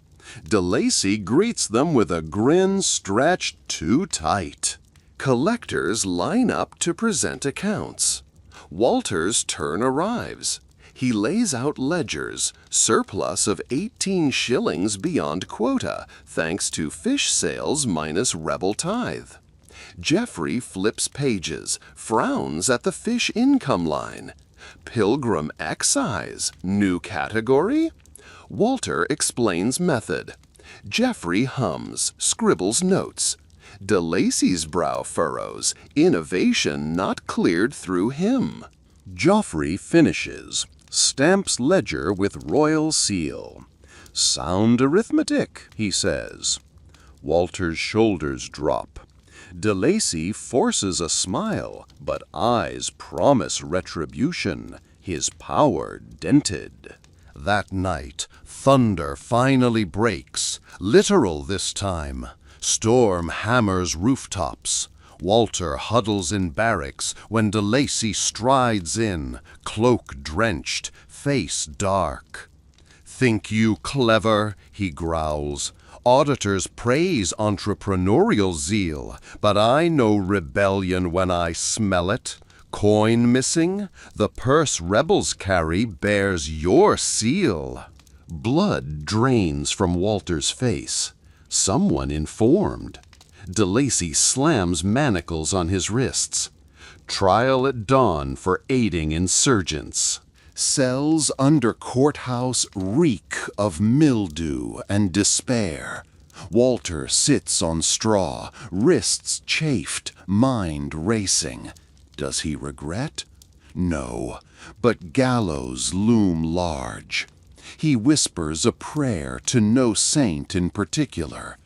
If any mercy left, send help. Footsteps. Keys rattle, door creaks. It's Mariam, hair hidden under warden's hood, eyes glittering. She slips inside, locks door behind. No time, she says. I bribed the guard with your rebel shillings. Stand back. She pulls a tiny saw, frees his wrists. Walter stares. If I flee, my father's home. You paid your father's arrears with alms collected at Mass, she interrupts. Your debts are cleared, but your life isn't if you stay. She hands him plain clothes, bundles chains to mimic prisoner weight, hides them under blanket. They creep through corridors, emerge into stormy night behind stables. A mule waits, Walter's faithful mount. Mariam thrusts reins. Ride east, follow the Roman road. At Dawnford, look for a mill with a cracked wheel. Safe house there. After that, you choose. He mounts, heart torn, duty or freedom. Thunder cracks. Inside courthouse, alarm bell starts to toll.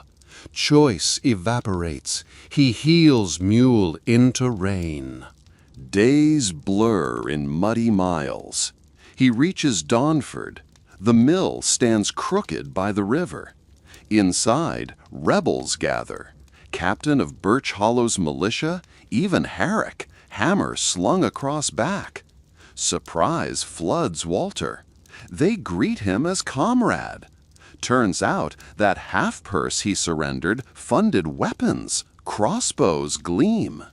Plan, seize exchequer wagons on tax day, redistribute silver. Walter's stomach knots. Rebellion he sidestepped now draws him in like whirlpool. Herrick clasps his shoulder. You gave coin. Give counsel. You know routes, schedules. Eyes around the room shine with hunger, some for justice, some for blood. He remembers De Lacy's scourge, Geoffrey's indifferent quill, peasants' hollow cheeks. Maybe rebellion is the ledger's only true balance. He studies maps, points out the weakest escort, the bend where ambush hides. The room murmurs approval. That night, sleepless on straw pallets, he wrestles conscience. Voices. Father Hugh's warning about pride. Mariam's plea for mercy. Rebels' cries. Dawn paints frost on rafters. Decision sparks. Ambush day. Walter waits with rebels among gorse bushes overlooking the causeway. Exchequer wagon approaches. 4 guards, chest chained. Rebels tense. Walter raises hand. No killing unless attacked. Captain nods reluctantly. They surge from cover, surround wagon. Guards draw swords. Walter steps forward, hood back. Stand down, he says. Silver feeds starving villages. Your own families trade with. The guards hesitate, recognize the crown's collector turned outlaw. In that heartbeat, the captain's arrow whistles past, lodging in lead guard's shoulder. Battle ignites. Chaos, steel against wood, horses screaming. Walter tries to stop bloodshed, but fury is unbridled. When dust settles, 2 guards lie wounded, none dead, but line crossed. Rebels smash chest lock, coins glitter. Villagers will eat, yet crown will thunder. Walter kneels by wounded guard, binds wounds with torn cloak. The man whispers, "Why?" Walter gazes at scattered silver. "Because the books were written wrong." Nightfall. Rebels divide spoils onto pack mules bound for villages. Walter knows he can't stay. De Lacy will unleash hounds. Geoffrey will revise reports, and Gallows crave his neck.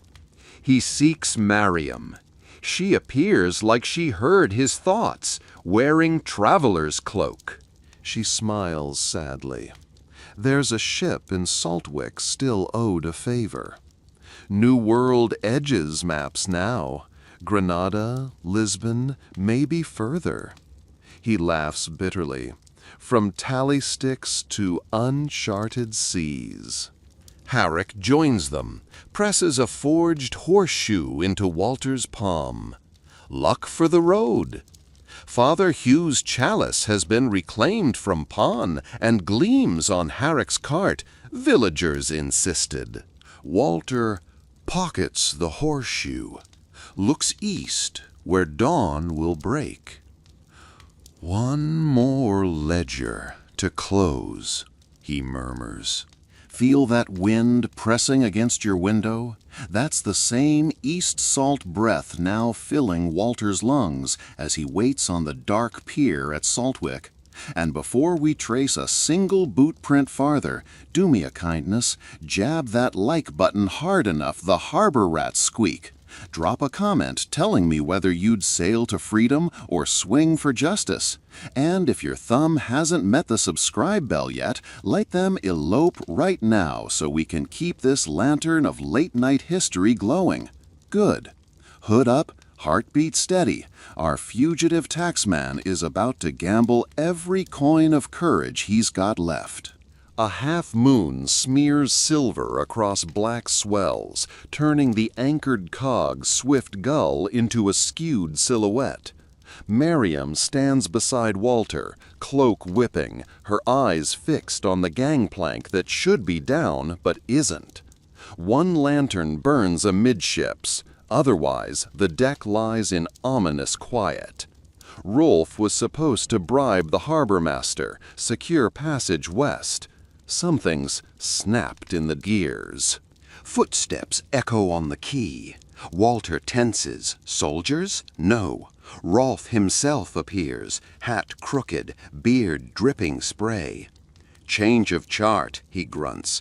Crown's patrols riddling the coast after your little wagon stunt. Swift Gull got flagged. Captain refuses fugitives. He jerks a thumb north. But there's a Norse gnar in Shallow Cove, creaky but fast. Leaves on dawn tide for Bergen, then Dublin. Safer path. Dublin. Across two seas, kingdoms away.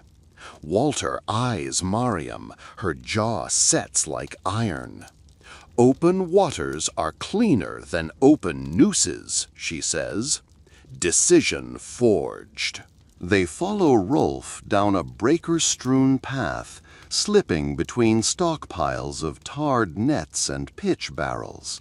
At Shallow Cove, the Gnar Sea Widow rocks under the stars, its master, Eyvind Halfoor, leaning on the rail with amused disdain. He accepts Rolf's whispered gold, but warns, storms prowling from the west.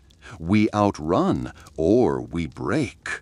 Walter boards first, breathing salt, sharper than ale tacks.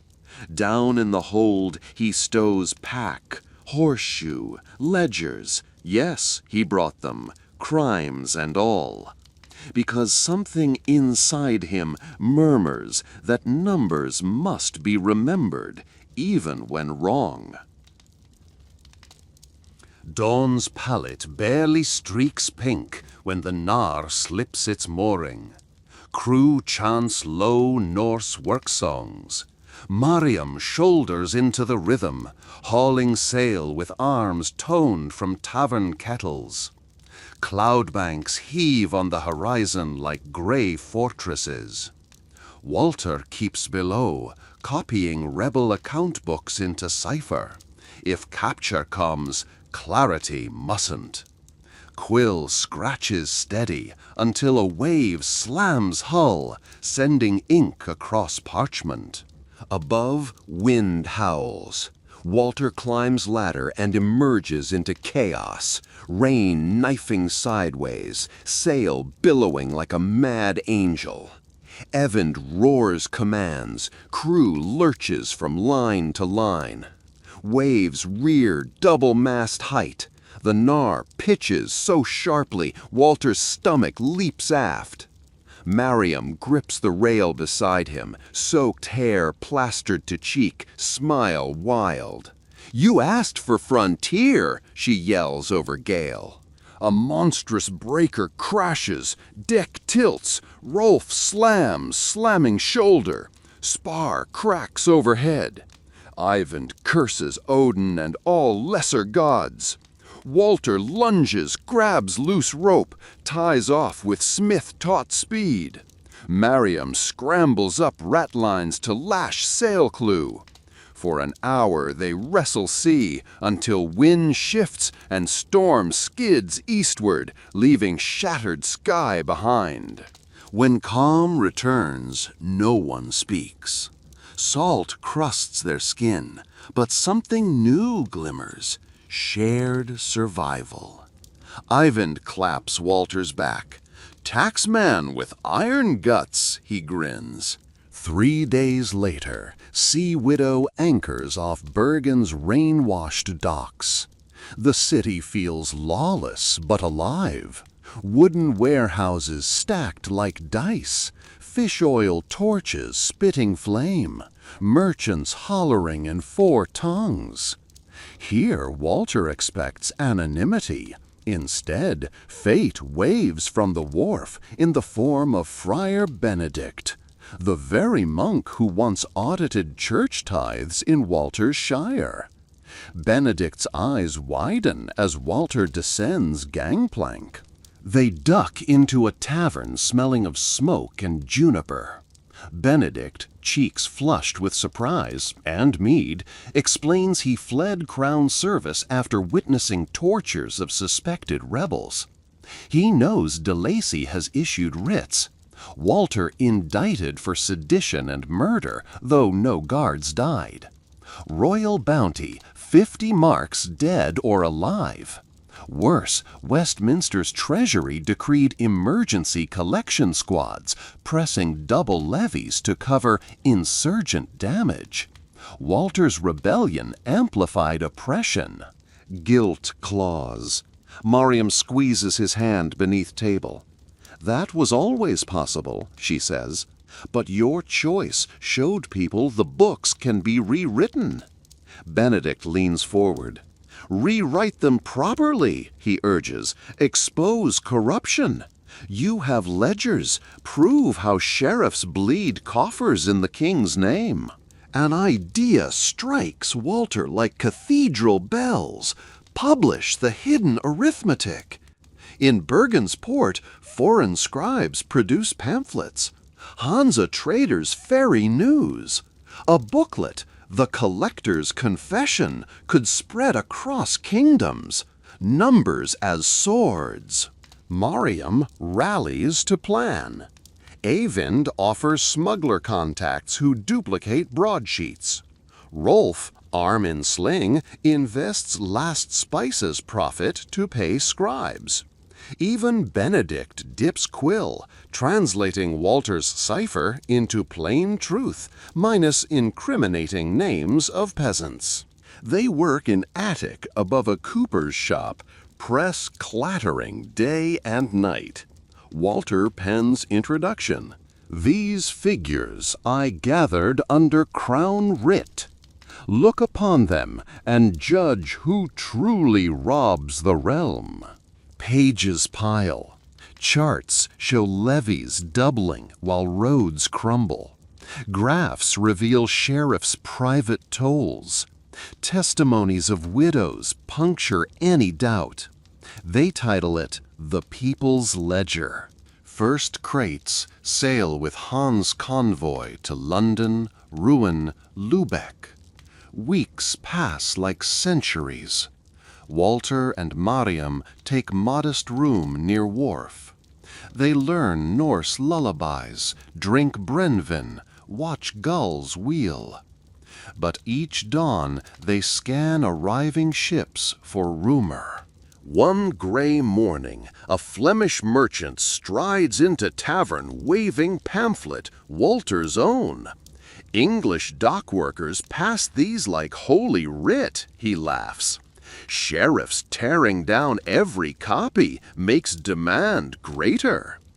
Soon sailors whisper of unrest, markets shutting, villagers refusing to pay, chanting, "Show the ledger." Crown responds with iron, but fraction troops can't guard every hamlet. De Lacy, we hear, was summoned to Westminster to explain. Father Hugh writes, a letter smuggled through Rolf's contacts, that Pevensey peasants occupied granary distributing tithe grain publicly. No one dares tax Birch Hollow. Herrick's militia patrol roads, now crossbow trained. Resistance grows not around swords, but around numbers. Walter walks Bergen's rain-slicked pier that night, staring at North Sea and thinking of lines inked so long ago by candle.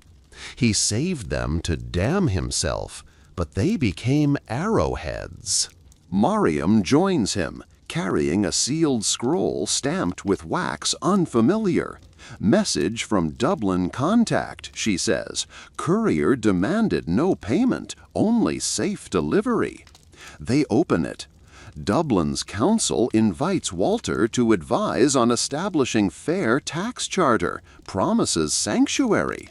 Further, a delegation sails tomorrow to fetch him officially, offering leverage if English crown demands extradition. Joyce again. Sail to Dublin, help craft just tax system, risking capture en route, or remain hidden, continue pamphlet war from shadows. Walter's mind swirls like tide.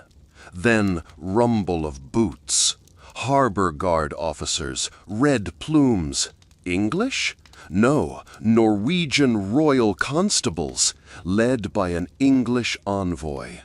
Word travels fast. Bounty hunters. Evand appears, breathless. Dockmaster, tip them! Escape now, or iron soon.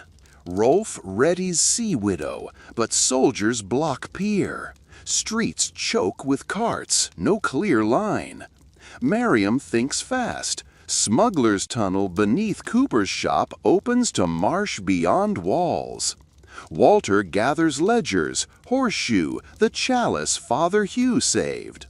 They slip into alley just as constables fan out, envoy shouting, "Seize the traitor accountant!" Tunnel reeks of pitch and wet earth. Rats scurry, water drips. Rolf leads, lantern flickering. Outside wall, marsh fog curls under half moon. Boat hidden in reeds. They push off, muffled oars part ooze. Yet mid-marsh, lanterns bob. Guards predicted tunnel exit. Arrows hiss, thudding into hull. Rolf curses, rows harder. Walter grips satchel. Mariam draws dagger, tiny but bright. Arrow strikes Rolf's shoulder. He slumps. Boat veers. Walter lunges to grab oars, Mariam staunching wound. Guard skiff gains. Walter peers, recognizes envoy, Geoffrey, the auditor. Spectacles glint. He calls across water, "Surrender, Linford. You're an accountant, not a martyr." Walter's laugh is ragged. "Exactly. So I know compound interest on injustice." He stands, brandishes chalice, gold catches moonlight. Geoffrey blinks, arrow knocked, wavers. Walter flings chalice into dark water beyond boat. Splash echoes. "That's what your tyranny costs," he yells. Guards gasp, value lost. In confusion, Walter rows furiously. Skiff hesitates. Geoffrey swears, but orders searchnet for chalice. Fog swallows Walter's boat. At dawn, Sea Widow slips from hidden cove with wounded Rolf below deck. Eyvind at tiller, Walter at bow, Mariam plotting new course. Not Dublin directly, but Faro first, zigzag to shake pursuit. Sea is calm, yet decisions churn. Walter asks Mariam, "When does running end?" She answers soft, "When books balance." He realizes the ledger isn't just numbers, it's lives linked by trust. His role no longer collector nor rebel, but keeper of honest account, wanderer bearing truth like lantern. They will sail, print, teach, maybe testify before foreign courts. He may never step on his native soil again, but perhaps one day children there will recite Charter of Fair Levies and not know his name. That's fine. Clerks erase names, impacts endure. Walter pulls out ink, begins fresh folio. Navigation of Justice, a guide to transparent tithes. Quill scratches as gulls cry. Mariam hums hauling line. Eyvind laughs at horizon. Storms will come, but numbers, righteous numbers, now have wings. Salt spindrift crusts Walter Linford's beard as Sea Widow reaches open water. Behind them, Bergen fades into watercolor. Towers, spires, and the vague chaos of fists shaking over a lost golden chalice. Ahead, only the long steel blade of the North Atlantic, glinting under first light. Mariam ties off the yard, has bandaged Rolf's shoulder with ripped sailcloth, and now returns to the tiller while Eyvind snores below. Vikings, it turns out, can sleep anywhere. Walter spreads parchment across a barrel and begins what he calls the last reckoning. Numbers calm him, like counting sheep for normal folk. He lists supplies. 5 sacks barley biscuits, 2 kegs salted herring, 1 keg fresh water, half-empty cask of Brandvin, small pouch of cloves, currency in any port, Rolf's dwindling jar of pain powder, and a single slim packet of fresh-pressed pamphlets. The next column, distance to Faro, predicted winds, margin of error. In the margin, he doodles a tiny gallows and writes contingency. But beneath the quill's scratch, his thoughts swirl. The crown will not let scandal drift. Writs are surely galloping to Norway, Denmark, the Empire. Trader, clerk, and tavern woman to be seized. Worse, Geoffrey's spectacles will be magnifying vengeance. Walter flips parchment, stares at blank back. "Maybe you aren't blank," he murmurs. "Maybe you are the page on which we write immunity." He sketches a seal, a pair of scales balanced atop a wave. An emblem for an idea he's been mulling since the storm. The Free Ledger League, a fellowship of traders, scribes, and commoners who pledge transparent accounts in exchange for mutual protection. Numbers as passports. Mariam appears with 2 tin cups of water, sits opposite. "Your brows furrow deeper than Rolf's stab wound," she teases. Walter explains the league. She listens, sipping. Transparency, she muses, is a candle, but candles need lanterns. She gestures at the pamphlets. We launch more of these. Soon every harbor holds a lantern. Walter smiles. Lanterns that reveal the rats. They toast with lukewarm water and agree once they reach Faro, they'll copy pamphlets in the monastery scriptorium rumored to welcome dissenting scholars. Then sail circuitous routes, Orkney, Man, finally Dublin under borrowed banners, lighting lanterns at every stopper port. Below deck, Rolf groans awake. Avend curses the gods for the racket. Mariam descends to check wounds. Walter climbs to prow, scanning sea. Wind stiffens, carrying smell of rain and something else. Wood smoke? He peers southeast. Dots on horizon, growing. Sails. By noon, the dots sharpened into 3 ships crawling like beetles against turquoise sky. Square sails, red crosses. English patrol cogs, refitted for speed. Eye shields glint. They cut a new tack to intercept. Evans stomps up, squints. Royal pursuit by Loki's beard. They're heavier, but wind's wrong for us. He orders reefing sail, shifting weight, but they remain a plump gull on calm water. Walter runs figures. Distance, wind force, hull speed. Ink smears as deck jolts. Not enough. We must disappear, he says. Avend laughs bitterly. Unless you know magic fog. Walter remembers marsh, but no fog now. Just endless clarity. Mariam emerges with Rolf, pale but standing. She clutches a leather roll, Rolf's spice vials. Smoke, she says simply. They uncap powdered peppers, mustard seed, and cinnamon, too expensive to waste, but life trumps coin. Evand shoves tar-soaked rags into brazier on stern. Walter pours spice powder over flame. Thick, choking cloud billows, red-brown plume sprawling.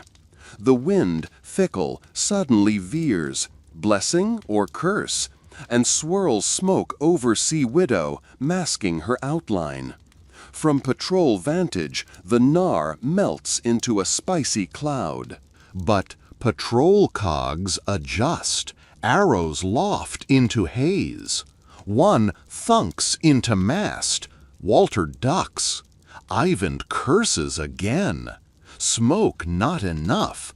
They need speed. "Dump cargo!" Rolf rasps. His eyes glimmer with fever, yet strategy rings clear.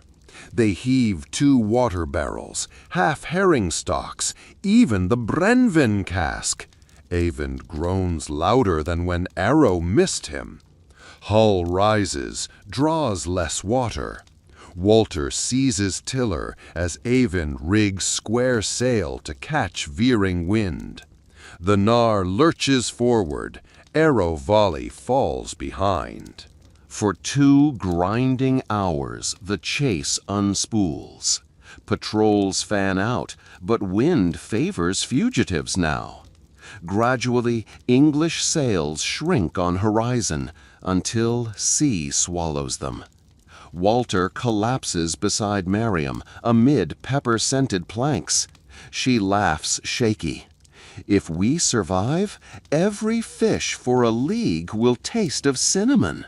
2 dawns later, the cliffs of Faro loom, green slicing blue.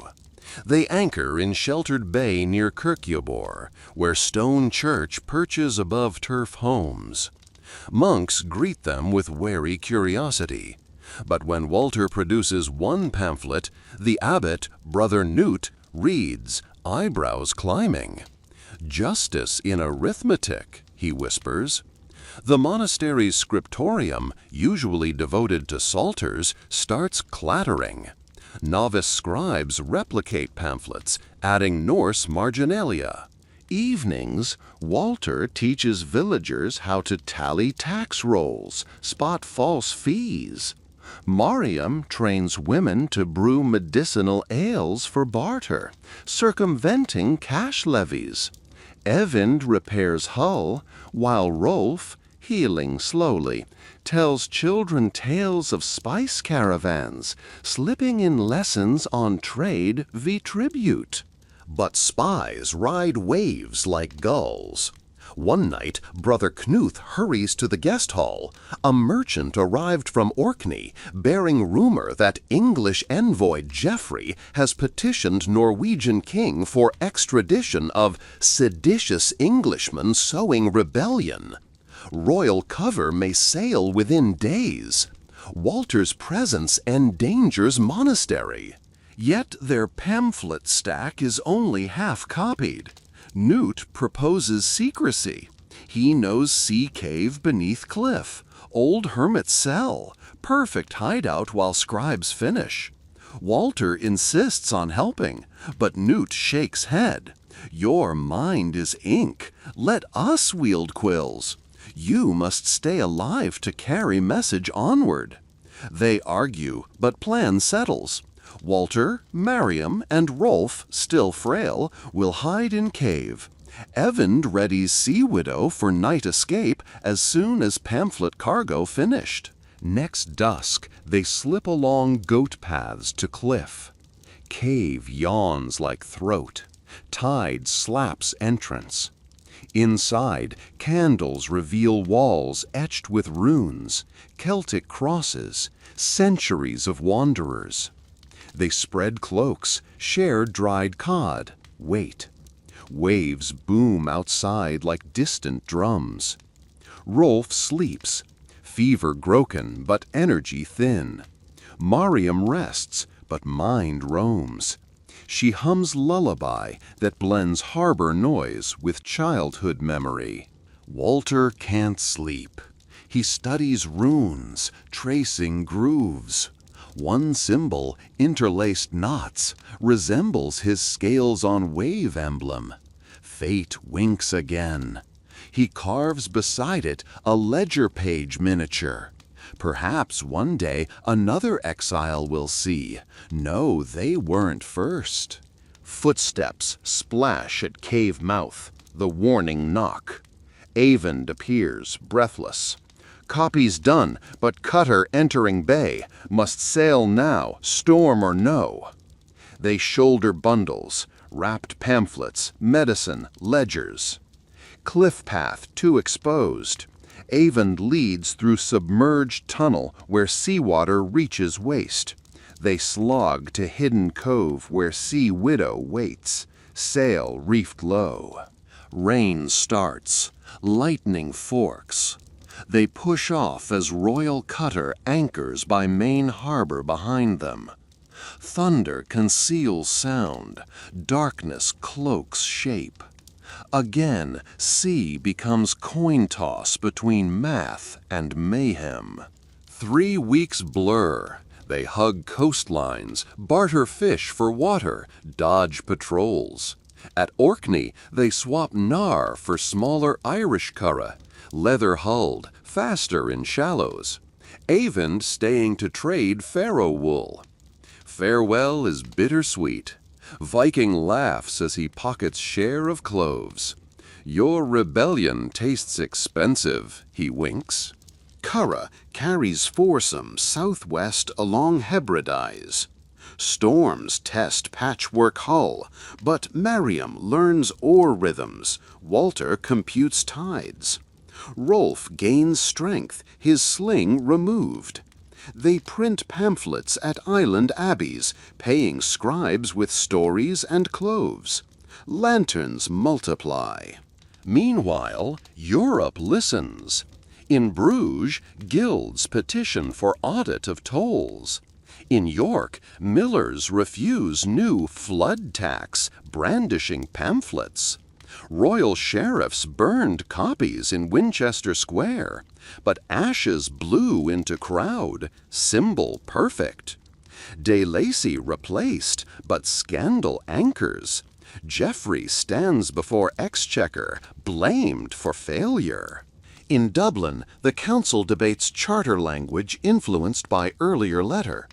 They send fast ship St. Bridget to fetch Walter again, promising armed escort. When St. Bridget and the Curragh finally converge off Isle of Man, lantern signals flash and sailors cheer. They've read the People's Ledger already. Walter boards, hugs Miriam on deck, heart swelling at concept bigger than both. Crossing Irish Sea, Walter drafts charter terms with scribe Dunshaugh. Progressive levies, elected reeves, public ledgers nailed to church doors monthly. At first sunrise of second day, he and Miriam stand at prow watching Dublin's walls glow peach. Rolfe beside them, face weathered yet determined. But harbor blockade surprises them. 2 English war hulks flanking mouth, banners snapping like whips. Geoffrey himself aboard flagship King's Quill, irony thick. Irish councils escort galleys attempt negotiation, English refuse. They claim right to arrest traitor. Standoff under gull-streaked sky, Dublin's shoreline crowds with citizens, murmurs reach water. Sailors whisper, will Irish fight? Councillor Aife turns to Walter. Your voice lit these fires. How shall we answer? He thinks of numbers, choices, candles. Then he recalls the chalice he threw, value sacrificed to principle, and knows answer lies in risk again. He asks permission to address both fleets. Rowboat ferries him, Miriam, Ophi, into center of channel. Trumpeter blows. Walter stands, calls across water. Sheriffs hid theft behind law. I exposed it, not to topple crowns, but to mend them. If the crown arrests me, do it, yet the figures remain, the ink multiplies. The world now knows arithmetic of injustice. Seize me, and every port from Lubeck to Lisbon will add interest to your shame. He lifts, stack of fresh pamphlets, tosses them skyward. Wind scatters pages like snow. Some land on English deck. Some drift toward Dublin crowd now wading into shallows to catch them. Murmur swells into chant. Show the ledger! English sailors, many taxed themselves, read pages fluttering at feet. Their resolve wavers. Geoffrey yells orders, but helmsmen hesitate. Then something unexpected. Royal hulks lower drawbridges, launch dinghies, not to attack, but to retrieve pamphlets. A lieutenant climbs to quarterdeck, confronts Geoffrey. We can't hear but see pointing, shaking heads. Finally, Geoffrey, face crimson, storms below. Flag lowers halfway. Irish crowd erupts, bells ring from city walls. Council galleys escort St. Bridget through gap. No battle, just silent session. The world turned by paper. Dublin days whirl in parchment and proclamations. Walter testifies before council. Numbers projected onto tavern walls for common folk. Marham trains local brewsters to compute grain duties. Rolfe establishes coastal courier line, shuffling pamphlets and spices alike. First enterprise under new charter. Months pass. Charter ratified. Copy sent to Westminster as olive branch. Adopt transparency. Trade will flourish. English court, embroiled in war with France, sees wisdom. They quietly draft reforms, present them as royal initiative. Geoffrey dismissed, de Lacy retires to monastic penance. Folk songs about Walter the Ledger Lantern spread along pilgrim roads, though Walter cringes at verses painting him hero. He insists scribes credit nameless villagers who first hid ledgers in bread. One autumn evening, Walter and Mariam climb Dublin's unfinished clock tower, taxes now funding civic works, not sheriff banquets. City glows, market squares lit, public bulletin boards displaying monthly receipts. Children chalk math on stones. He breathes apple smoke air, remembers smithy sparks, first shattered abacus.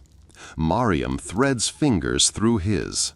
"You balanced it," she whispers. He shakes head softly. "We're still adding columns, but tonight the books close clean." They descend to quay, where Sea Widow 2, larger gnar purchased with fair trade profits, lies ready.